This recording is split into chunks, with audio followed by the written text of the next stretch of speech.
Now, this is not to condemn anybody who's been divorced.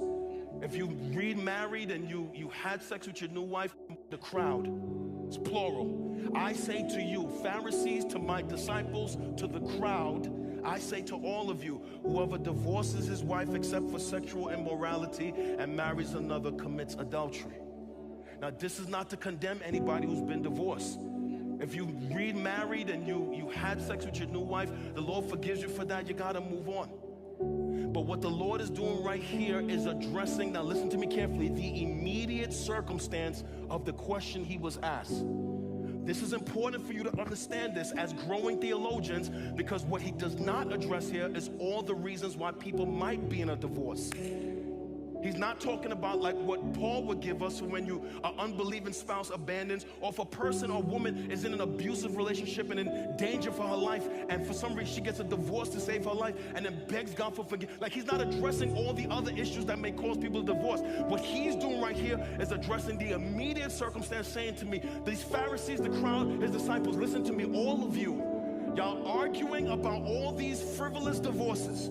You got conservative arguments and liberal arguments, and I just want to let all of you know, here is what God intended from the beginning. He intended marriage to be one male, one female, bonded together for life, bonded in the flesh, sexual activity only in the context of marriage, and for them to remain married until they are, watch, departed by death. This is what God originally wanted for all human beings, because in his wisdom, he knows if we follow this, you will live the best life possible. But now we know it is more difficult, because when he said this, the couple was perfect. But what we're dealing with right now is marriage in the context of sin.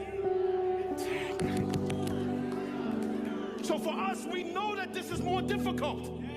We know it is difficult. We know this. And this is why all throughout Scripture we have teachings on marriage to deal with our flesh for men and women, because we're wrestling with sin. Now everybody pay attention. That is a heavy teaching. And you know who's listening to him? Not only the crowds and the Pharisees, but his disciples. And amongst those 12, one of those men are married, Peter. The other 11 are single men. Now everybody watch, I'm about to close. 12 men, one married, 11 single. So you got one married man who probably knows what it is to be fighting with his wife, Peter, fussing with his wife, Peter, giving her the business, Peter. So Peter knows the frustration of marriage. Then you got 11 dudes who's listening to this and thinking like, yo, that's a heavy teaching. So how do they respond when they hear the teaching? Verse 10, the disciples said to him, whoa, Lord, if such is the case,